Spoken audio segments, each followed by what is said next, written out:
मैं screen share कर रहा हूँ, मुझे नहीं पता नहीं चलता मुझे कि कौन ऐड होना चाहता है। ठीक है, तो आप ग्रुप में मैसेज कर दिया करें या किसी फेलो को बता दिया करें कि मुझे बता दें। ऐसे मुझे नहीं पता चलता कि मैं तो पढ़ा रहा होता हूँ, मैं स्क्रीन शो करा होता हूँ तो मुझे नहीं पता चलता। ठीक हो गया मोहसिन साहब, सुन रहे हैं आप? जी सर, आ रही है आवाज आपकी। हाँ जी, तो नेक्स्ट जो है ना मैसेज आप किसी फेलो को कर दिया करें या ग्रुप में कर दिया करें। ठीक हो गया? ठीक है सर। चलें जी, नेक्स्ट आपका आर्टिकल है कंक्लूजन ऑफ ट्रायल।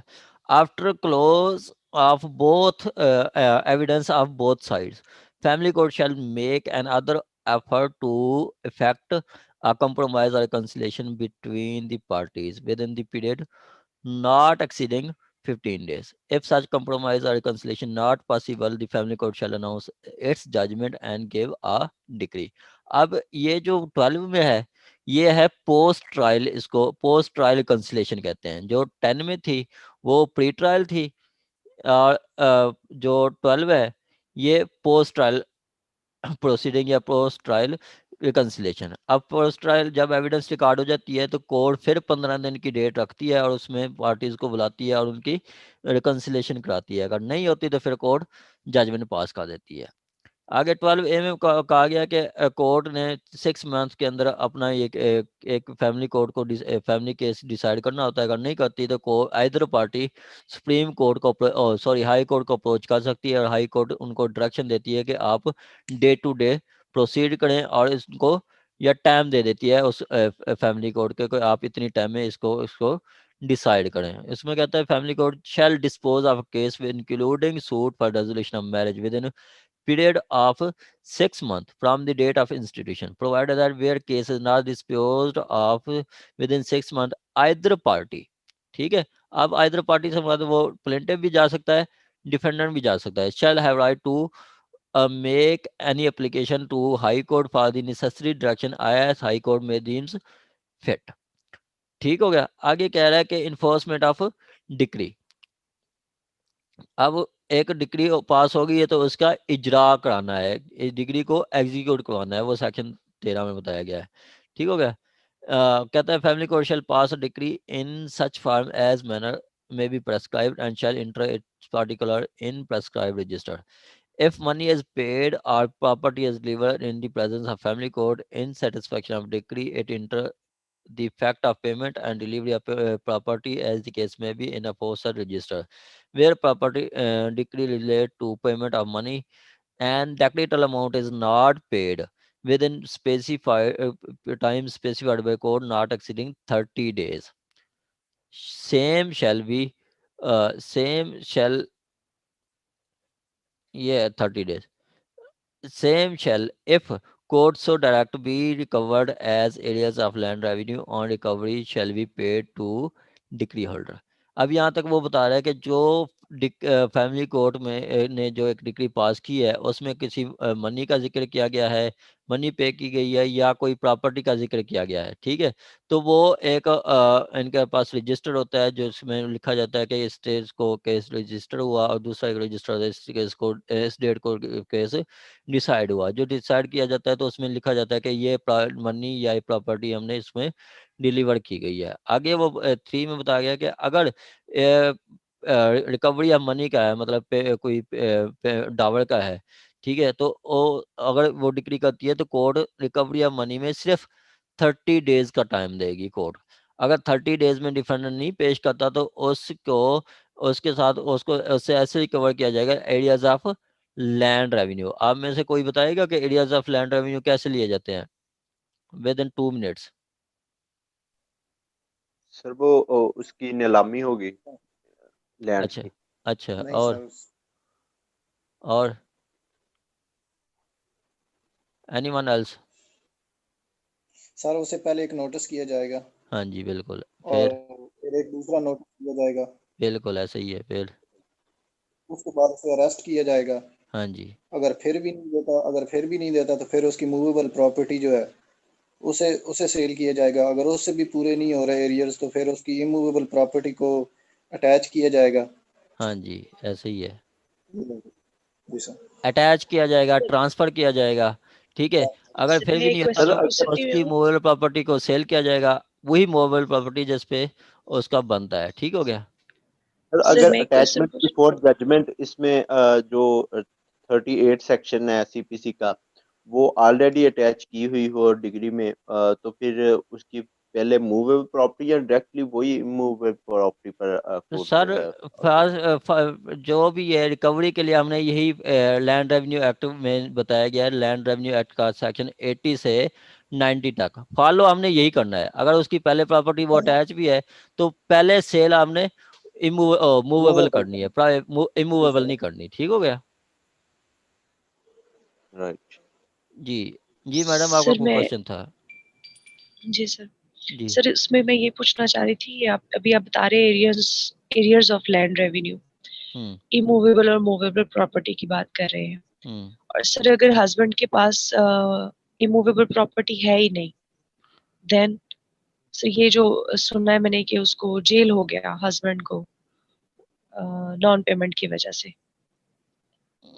मैडम तो उसके पास अगर नहीं ना तो उसको एक एक साल तो जेल में रहना पड़ेगा, ठीक हो गया। और सर अगर वापस निकलने के बाद, वापस निकलने तो के यही बाद मैं पूछना। वापस निकलने के बाद वो दोबारा उसको जेल तो नहीं होगी, लेकिन ये है कि उसको कोर्ट इंसॉल्वेंट करा देगी। इंसॉल्वेंट ऐसा होता है कि उसको बाद कोई में कोई गवर्नमेंट जॉब नहीं कर सकता, ठीक हो गया। गवर्नमेंट कोई लोन नहीं ले सकता, ठीक हो गया। वो ऐसी साइशा नहीं रख सकता। फिर भी उसके बाद भी उसका जो ये होगा वो ये जो उसका जो मेंटेनेंस वगैरह है ये माफ़ नहीं होता। एक साल जेल में भी रह के आता है फिर भी वो माफ नहीं होता, लेकिन ये कि दोबारा वो जेल नहीं भेज सकती कोर्ट। जेल सिर्फ एक साल रहना तो है उसने। ठीक हो गया सर, हम्म थैंक यू। अब एक पार्टिसिपेंट कह रहे हैं कि मुझे ऐड करो, वो ऐड है ही नहीं, ठीक हो गया। आ गया जी आपका, नेक्स्ट हम पढ़ते हैं।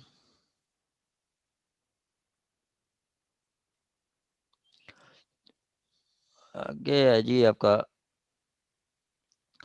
आपका ये हो गया, decree shall be executed by court passing it by सच को अदर कोर्ट एज डिस्ट्रिक्ट जज में बाय स्पेशल आज जनरल ऑर्डर डायरेक्ट। अब देखें जो जनरल रूल यही है कि जो डिक्री कोर्ट डिक्री पास करती है वही कोर्ट एग्जीक्यूट करती है, ठीक हो गया। सपोज के लाहौर की मतलब लाहौर की अदालत ने डिग्री पास की है, अब बीवी यहाँ रहती थी, वो उसने यहाँ पे डिग्री पास करा ली। अब मेरा एक खुद केस था, ठीक है, यहाँ पे मैंने डिग्री पास करवा ली वो मेंटेनेंस की।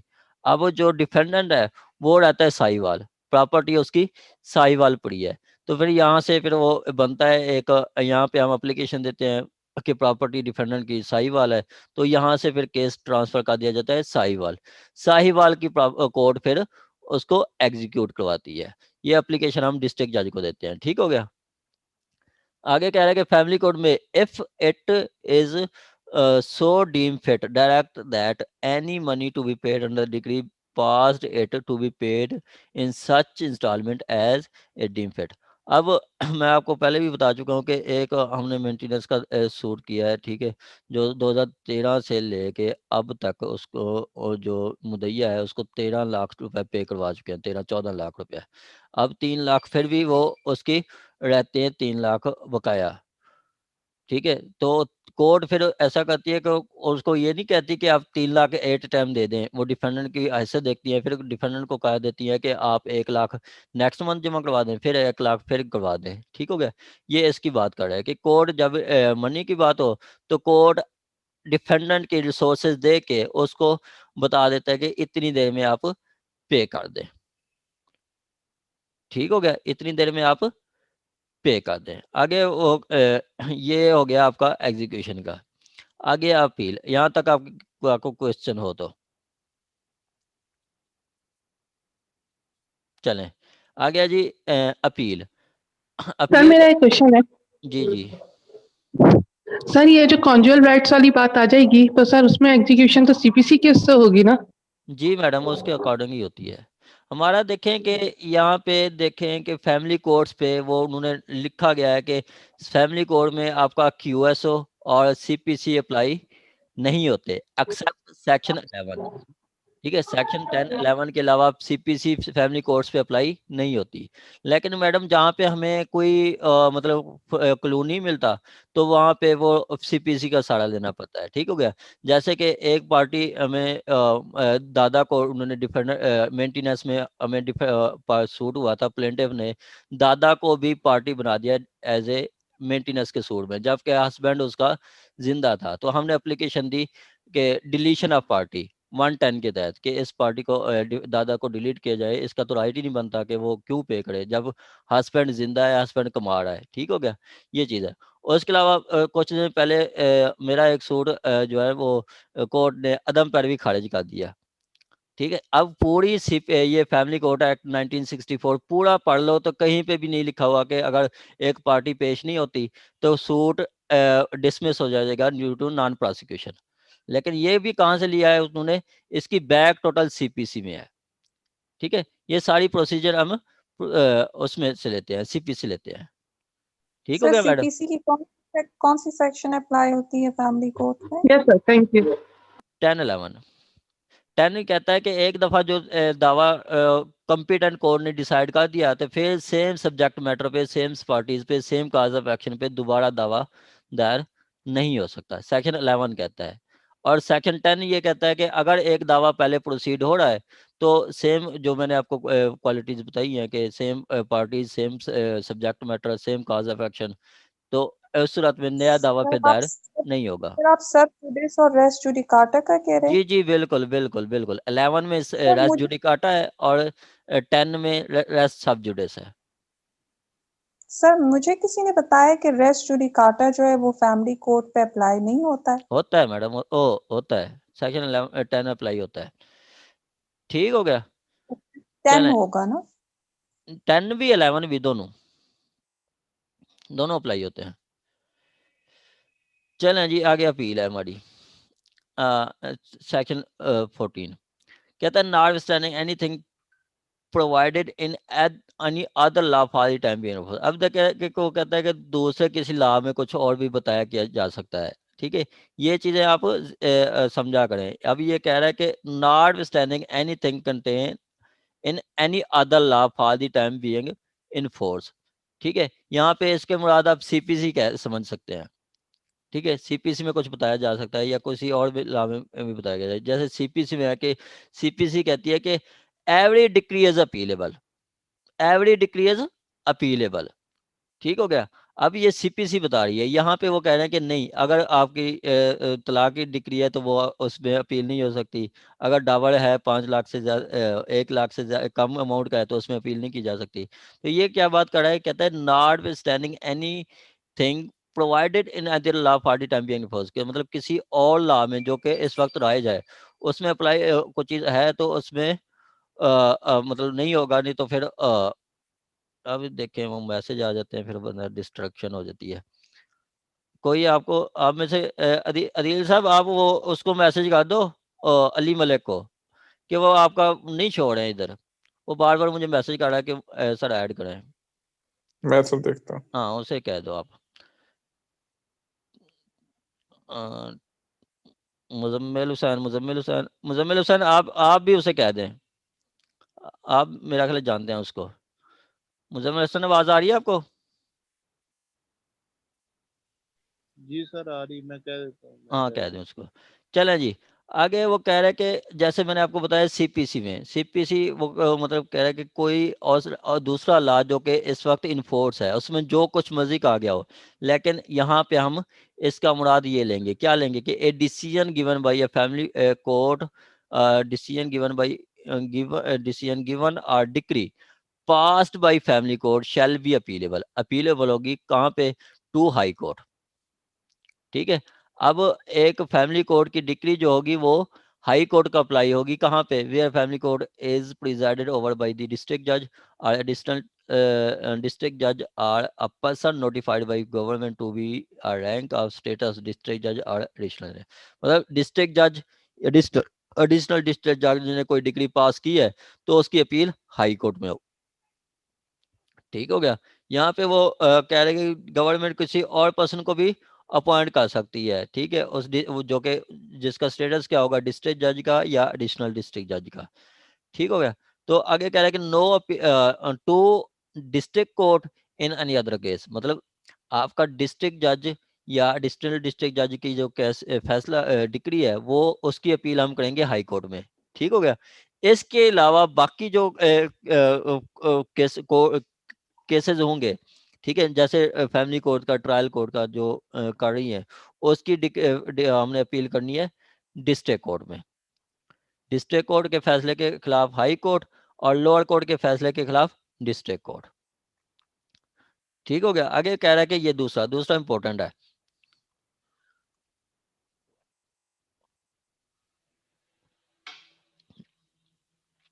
ये आपका फैमिली कोर्ट का जो मंसूर अली फैमिली कोर्ट का टेस्ट होगा। ठीक है, फैमिली कोर्ट का ये जो हम पढ़ रहे हैं, फैमिली कोर्ट एक्ट और मुस्लिम फैमिली लॉ ऑर्डिनेंस, इसका थर्सडे को टेस्ट होगा। थर्सडे मीन जुमेरात को। ठीक हो गया।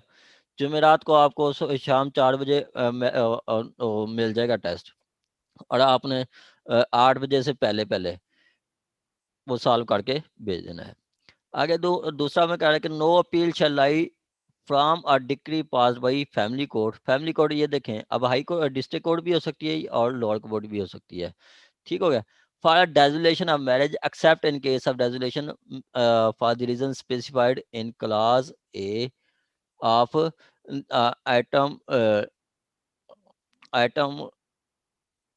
8 of section 2 Muslim dissolution of Muslim marriage act 1939।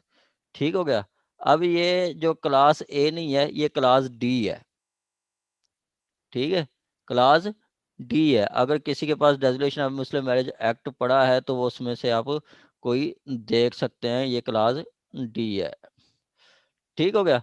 अब क्लास डी में कह रहा है कि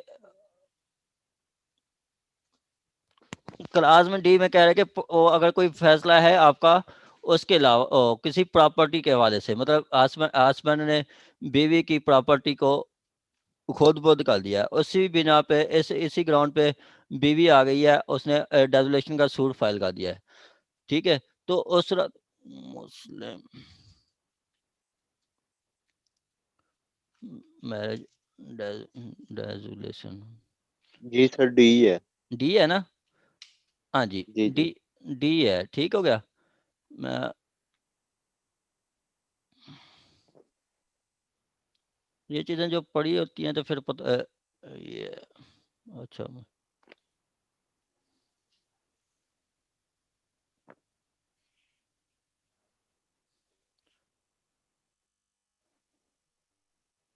सोशल ब्लॉग। चलें जी, जो चीज़ एक दफ़ा पढ़ी होती है ना फिर पता चल जाता है। ये अक्सर आप मिस्टेक ऐसी मिस्टेक ना क्या करें। बेयर एक्ट्स में भी काफ़ी मिस्टेक्स हो सकती हैं। ठीक है, बेयर एक्ट्स आप लें लीगल पब्लिशर वालों का, वो काफ़ी ऑथेंटिक होता है। बाकी जो लोकल पब्लिशर है ना उसमें मिस्टेक्स हो सकती हैं। ठीक हो गया। अब इसको मैं नहीं, ये वो चीज़ नहीं है।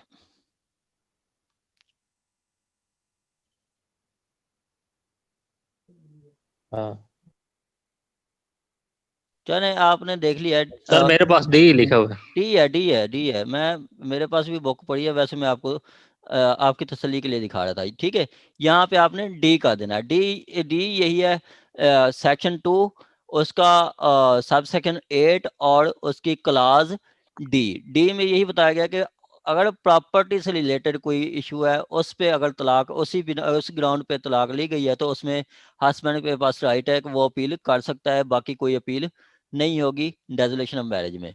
आगे वो बता रहे कि डावर नॉट एक्सीडिंग 100,000 रुपीज। 100,000 मतलब 100,000। 100,000 मीन्स 1 लाख। ठीक है, इंग्लिश अकाउंटिंग ऐसे है। 100,000 मतलब 1 लाख रुपया। ठीक हो गया। आगे कह रहा है कि for the maintenance of 5,000 rupees or less. ठीक हो गया। अगर 5,000 तक अगर आपका मेंटेनेंस अलाउ किया गया है तो उस टाइम तक भी आपकी अपील नहीं है। 5 लाख से 5,000 से ज़्यादा है तो उस टाइम आपकी अपील हो सकती है। आगे वो कह रहा है no appeal or revision shall lie an interim order pass by family court. Family court के इंटरम ऑर्डर जैसे इंटरम मेंटेनेंस लगा देते हैं, ठीक है, तो उस पर कोई अपील नहीं है, उसमें आप रवियन भी नहीं है उसमें। फिर जहाँ पे अपील या रवियन नहीं होती तो आप रेट फाइल करते हैं, हम रेट में चले जाते हैं, ठीक हो गया। रेट वहाँ पे फाइल होती है जहाँ पे आपको दूसरी अल्टरनेट रेमेडी अवेल ना हो। आगे कह रहा है कि appellate court referred in subsection 1 shall dispose of appeal within period of 4 months. अब एप्लेट कोर्ट का भी टाइम बता दिया गया है कि 4 महीने का है। जो आपकी ट्रायल कोर्ट है उसका 6 महीने का है और एप्लेट कोर्ट का 4 महीने का टाइम है। अब मैं आपको अपील का फिर बता रहा हूँ, फिर अपील मैं आपको बार बार आपसे सबसे सुनूंगा।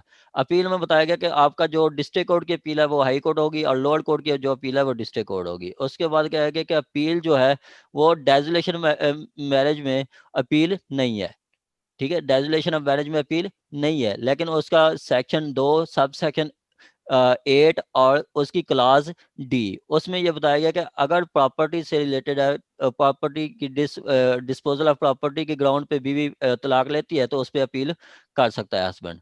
नेक्स्ट बताया गया डॉवरी या डॉरी, समान जहेज या हक महर, दोनों में से कोई अगर हक महर का दावा करते हैं या समान जहेज की दावा करते हैं और उसका दावे की डिक्री होती है 1 लाख रुपए से कम का, 1 लाख तक आपकी अपील नहीं है, 1,01,100 हो जाती है फिर आप अपील कर सकते हैं, ठीक हो गया।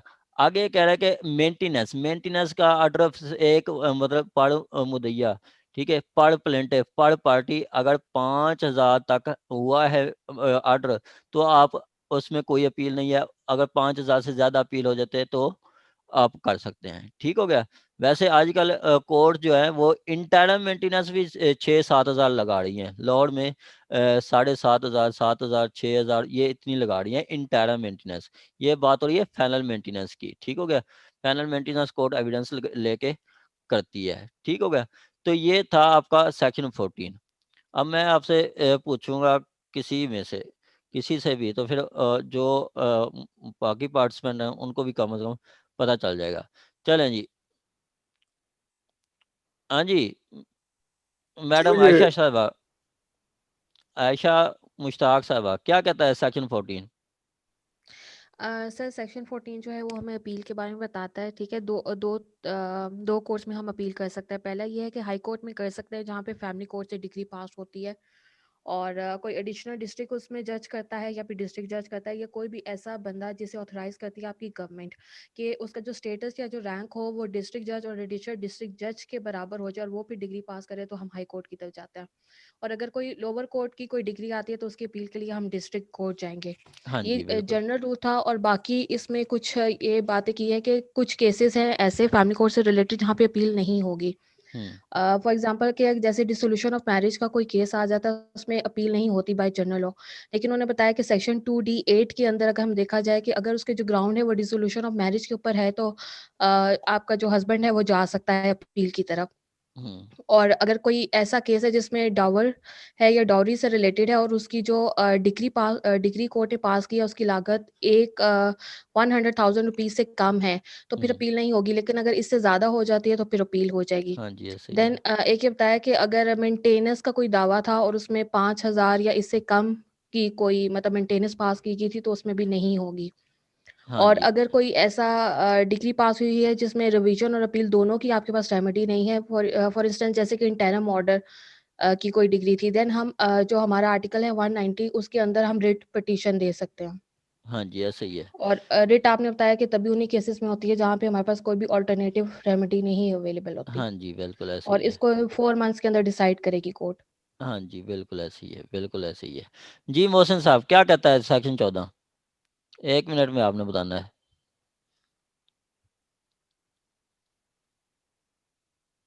मोहसिन राना साहब।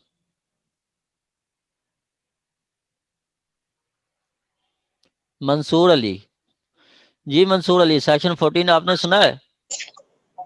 सर मैंने अभी अभी ज्वाइन किया है आपको तो वो थोड़ा मुझे क्लियर नहीं है। अच्छा क्लियर नहीं है आपको? सॉरी फॉर लेट सर, काफी लेट हो गया आज भी मैं। मैडम ने अस्सलाम वालेकुम सर, वकास बुखारी है sir, Waqas Bukhari speaking sir. अस्सलाम वालेकुम। वालेकुम सलाम। जी वकास साहब क्या हाल है? अल्लाह का शुक्र sir. First of all I am so sorry for being late class attended sir. कल से क्या हम भी ऐसा ऐसा रखेंगे कि 15 मिनट से के बाद कोई भी होगा तो फिर ज्वाइन नहीं कर सकेगा, ठीक है फिर? Sure sir, sure, definitely this is a good idea sir. हाँ थैंक जी, यू। चलें। अदनान जट साहब आप बताएं सेक्शन 14 क्या कहता है? अदनान जट। जी सर, पहली बात तो ये अपील की बात कर रहे हैं। जी सर, जी।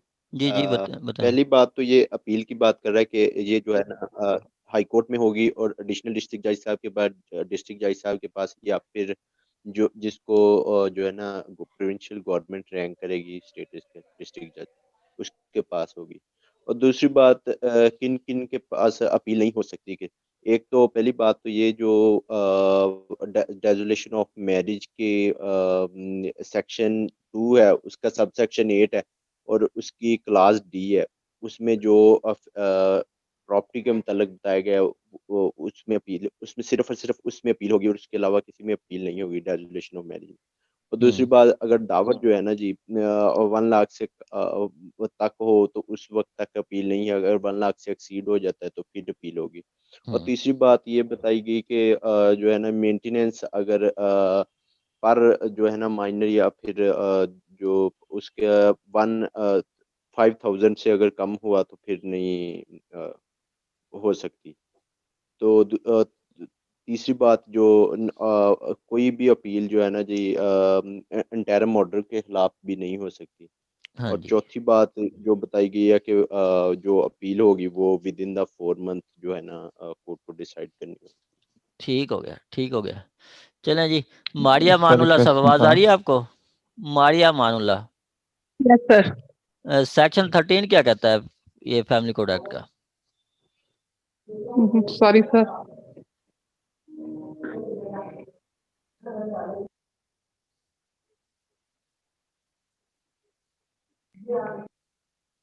सर 14 बता सकती हैं?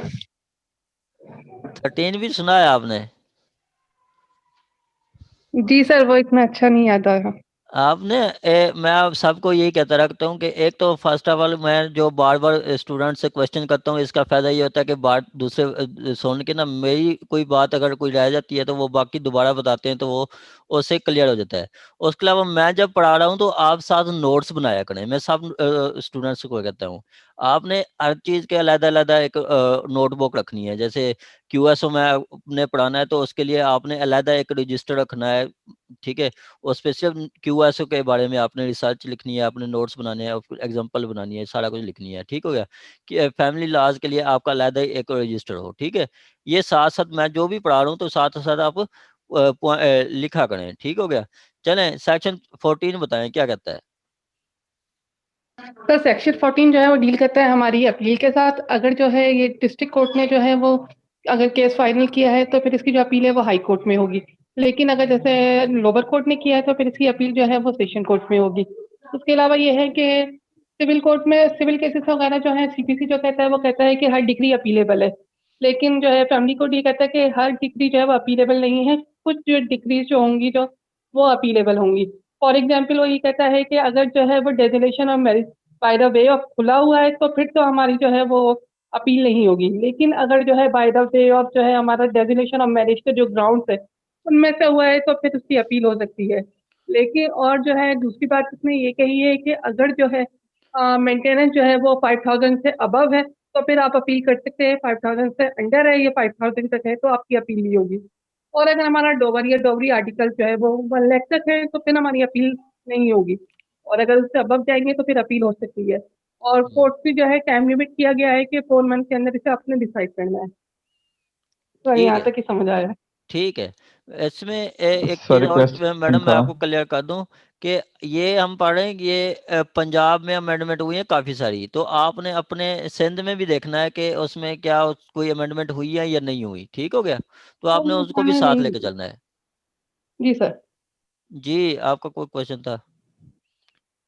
Yes sir. सर ये जो अभी आपने बताया कि रेजोल्यूशन ऑफ मैरिज पे अपील नहीं होगी, हुँ। अपील इस शर्त पे हो सकती है अगर डिस्पोजल ऑफ प्रॉपर्टी हो। हाँ जी, सर हाँ ये जी। डिस्पोज ये इस बात की सर मुझे समझ नहीं है।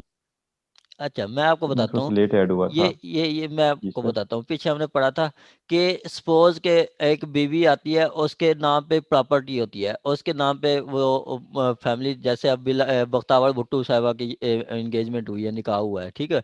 तो उसको पीछे 10 एकड़ ज़मीन मिली है, ठीक है। उसको जो गोल्ड ऑर्नामेंट्स मिले हैं वो 1 करोड़ के मिले हैं। अब ये 10 एकड़ और 1 करोड़ ये उसको गोल्ड ऑर्नामेंट्स हैं, वो उसकी मिल्कियत है, बख्तावर भुट्टो साहिबा की, ठीक हो गया। अब उसके हस्बैंड पे उसका कोई राइट नहीं है, ये उस पे हस्बैंड का कोई राइट नहीं है। अब उसकी जी सर। प्रॉपर्टी को उसका हस्बैंड, जैसे उसके जो सोना है, ठीक है, गोल्ड ऑर्नामेंट्स, उसको सेल कर देता है। फिर ये भी उसके पास ग्राउंड है कि मुस्लिम लेडी के पास, कि वो इस बिना पे भी कोर्ट आ सकती है कि क्योंकि मेरे हस्बैंड ने मेरी प्रॉपर्टी को डिस्पोज ऑफ किया है, सेल कर दिया है, अपने इस्तेमाल में लिया है, ठीक है। तो इस बेस पे अगर उसको अपील मिलती है, तो उस सूरत में हस्बैंड के पास राइट है कि वो आके कोर्ट में अपील फाइल कर सकता है। बाकी किसी भी केसेस में, मैंने आपको डेसोलेशन ऑफ मैरिज के जो ग्राउंड्स हैं, वो पहला है आपका मेंटेनेंस ना देता हो, या दूसरा है सजा हो गई हो 3 साल तक, वो सजा हो गई हो, फाइनल हो गया हो, या वो इम्पोर्टेंट हो गया हो, ठीक हो गया, या वो मिल ना रहा हो, 7 साल से गायब हो, ठीक हो गया। उसके अलावा या उसको बीमारी लग गई हो, ऐसी बीमारी जिससे वो मतलब उसके साथ रहना मुश्किल हो जाए, या वो मतलब आप बीवी को उसके रिलीजियस राइट्स को फुलफिल ना करने दे जाओगे, तो ये सारी ग्राउंड्स हैं। ये हम मुस्लिम डेसोलेशन मैरिज एक्ट 1939 वो हम डिटेल के साथ पढ़ेंगे, ठीक हो गया। ये सारे ग्राउंड्स हैं, सारों में कोई अपील नहीं है, एक्सेप्ट ये सेक्शन 2 सब सेक्शन 8 और उसका क्लास डी में, ठीक हो गया। ठीक हो गया सर। चले आगे हम चलते हैं। जी सर। अभी क्लास मीटिंग भी मेरा ख्याल है कोई 4-5 मिनट तक एंड हो जाएगी। चलें जी, के आगे कह रहा है कि अच्छा, हमने ना मेन जो ऑपरेटिव पार्ट था, मेन पार्ट हमने फैमिली कोर्ट एक्ट का पढ़ लिया है। बाकी ये 26 सेक्शन तक है, ये वो आगे प्रोसीजर बताएंगे कि करना क्या क्या है। पीछे हमने जो मेन पढ़ने वाला था ना, दावा, अपील भी हमने करवा दी है। आगे ये एज सच कोई एग्जामिनेशन पॉइंट ऑफ व्यू से भी इतने इंपॉर्टेंट नहीं है, लेकिन हमने चूंकि सिलेबस सारा मुकम्मल पढ़ना होता है, वो हमने ये नहीं देखना कि कौन चीज़ इंपॉर्टेंट है या नहीं, ठीक हो गया। आगे 15 में कह रहे हैं कि power to summon court power a family court to summon witness. A family court may issue to any person to appear and give it to give evidence and to produce evidence, produce or cause to production of any document, ठीक हो गया। अब ये कह रहा है, ये अब जो फैमिली कोर्ट की पावर्स है, यहाँ पे सेक्शन 15 है, सीपीसी में ऑर्डर 16 है, और आपका सीआरपीसी में सेक्शन 540 है, 540 है। ये आप कोरिलेट किया करें, डेटाबेस पढ़ा करें, उनमें भी देखें, इधर भी देखें, तो फिर ज़्यादा कंसेप्ट आपके क्लियर होते हैं, ज़्यादा आपको समझ आती है, ठीक हो गया। तो किसी भी पार्टी को विटनेस को बुला सकती है, समन कर सकती है किसी भी पर्सन को, वो आए एविडेंस दे, या फिर वो कोई प्रोड्यूस करे डॉक्यूमेंट, कोई भी डॉक्यूमेंट, मतलब या तो कहता है कि टू प्रोड्यूस, ये एक बात है, ठीक है। Or cause the production of any document, ये फर्क है। प्रोड्यूस और cause the production of document, produce का मतलब है कि वो खुद इटसेल्फ खुद आके प्रोड्यूस करेगा, ठीक हो गया। या काज the production of any document, कि या वो किसी अपने एजेंट को या किसी भी पर्सन को के हाथ वो कोड भिजवा देगा, किसी के थ्रू भी भिजवा देगा। जैसे यूनियन काउंसिल को कहती है फैमिली कोड के आप निकाहनामा लेके आए, कोर्ट अपने आर्डर में लिखेगी कि आप खुद सेक्रेटरी साहब खुद पेश करें, या फिर अपने खुद किसी एजेंट के थ्रू भेज दें, ये उसने कोर्ट ने मेंशन करना होता है। आगे कह रहा है कि प्रोवाइडेड दैट, अब जनरल रूल क्या है कि कोर्ट किसी भी विटनेस को, किसी भी पर्सन को समन कर सकती है, बुला सकती है। अब इसकी एक्सेप्शन क्या है, एक्सेप्शन हम देख सकते हैं कि provided that no person who is exempt from personal attendance under section 1 of 133 CPC shall be required to appear in person। अब देखें, यहाँ पे ये कह रहा है कि अगर कोई बीबी, जिसको पर्दा नशीन लेडी कहते हैं, ठीक है, जो कि पब्लिक में नहीं आती, तो उनकी अटेंडेंस नहीं होगी, कोर्ट उनको विटनेस नहीं, एज ए विटनेस नहीं बुला सकती, ठीक है। 133 भी वही है कि सीपीसी में, कि वो उसमें पर्दा नशीन लेडी की बात की गई कि जिसको जो कोर्ट में अपेयर नहीं, मतलब जो पब्लिक प्लेसेस पे अपेयर नहीं होती, कोर्ट उनको भी नहीं बुला सकती। आगे कह रहा है कि फैमिली कोर्ट में refuse to summon the witness to enforce someone already issued against a witness when in the opinion that attendance of witness cannot be procured without a delay, expense or inconvenience in circumstances which would be unreasonable. Suppose मैं इसकी आपको example देता हूँ कि एक witness है, वो बैठा है इस वक्त अमेरिका, ठीक है। कोर्ट को लगता है कि अब अमेरिका से उसे बुलाते बुलाते 3 महीने लग जाने हैं, और हो सकता है 3 महीने में भी ना आए, और उसके अलावा अमेरिका से बुलाने के लिए भी उसको कोई 2 लाख चाहिए हमें, ठीक है। तो ये कोर्ट को लगता है ये रीजनेबल नहीं है, तो इस सूरत में ऐसे शख्स को भी नहीं बुलाएगी। एक वो जो पदानशीन लेडी है उसको विटनेस नहीं बुलाएगी, दूसरा वो जो किसी कोर्ट लगता है कि इसको बुलाना कोई डिले होगा या एक्सपेंसिव होगा, तो उस शख्स को ही नहीं बुलाएगी। आगे कह रहा है कि person to whom family court has issued someone to appear give witness cause to production of witness, it willfully disobey the summons. The family court may take cognizance of such and after giving such a person to explain sentence him to fine of 5,000 rupees. अगर एक witness को बुलाती है court और वो नहीं आता, तो उसको नोटिस देगी कि शो काज नोटिस देगी कि क्यों आपने कोर्ट में नहीं आए। उसके बाद कोर्ट अगर लगता है कि वो जान के नहीं आया, तो उसको 5,000 रुपया फाइन हो सकता है।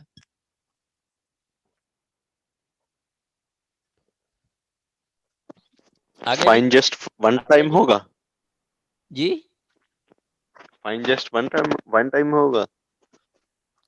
ये तो कोर्ट के डिपेंड पे है कि एक ये आपने देखे कि no one should be vexed twice, no one should be vexed twice, ठीक है। ये कहता है कि कोई एक सेक्शन 30 डबल जेओपर्डी का हम कहते हैं कि किसी एक शख्स को एक ऑफेंस पे डबल सजा नहीं हो सकती। तो यहाँ पे एक दफा उसने कंटेम्प्ट किया तो एक दफा उसको फाइन होगा, 2 दफा नहीं हो सकता, ठीक है। इस तरह डबल जेओपर्डी पे आपका सेक्शन 403 है सीआरपीसी, आर्टिकल 13 है, article 13 constitution of Pakistan, CPC का सेक्शन 11 है, जनरल क्लासेस एक्ट का 26 है, और क्यूएसओ का सेक्शन 54 है, ठीक है। ये सारे ये बताते हैं कि कोई एक ऑफेंस पे, एक काज पे डबल दावा, डबल सजा नहीं हो सकती। अच्छा सर, अगर कोर्ट थ्रू बेलफ उससे नहीं बुलवा सकती, या जस्ट फाइन ही करना होगा? कोर्ट बुलवा सकती है, ठीक है। ये हमारा जो आगे हम अगर देखें ना कि डायरेक्टली तो सीपीसी अप्लाई नहीं होती, इनडायरेक्ट सीपीसी अप्लाई होती है। इनडायरेक्ट सीपीसी में आप आर्डर 16 देख लें तो उसमें क्लियर लिखा हुआ है, आर्डर 16 रूल 10, आर्डर 16 रूल 10 में ये कहेगा कि कोर्ट उसके अगर नहीं आता तो उसको इख्तियारी करा दे सकती है, उसकी प्रॉपर्टी अटैच कर सकती है, उसको फाइन लगा सकती है, ठीक हो गया। तो उधर वो सारा कुछ क्लियर बताया गया है, ठीक हो गया। तो यहाँ पे उसको अगर फिर भी नहीं आता तो कोर्ट उसको फाइन लगा देगी, ठीक है। यहाँ पे ऐसा कोई पैलफ की कोई बात नहीं की गई, तो हमने ऐसा कुछ नहीं करना। कोर्ट के पास इतना टाइम नहीं है कि एक विटनेस, पहले तो कहते हैं कि 6 महीने में केस डिसाइड करें, उसके बाद फिर बैलफ भेजें। बैलफ आप देखें ना कि एग्जीक्यूशन में हम बैलफ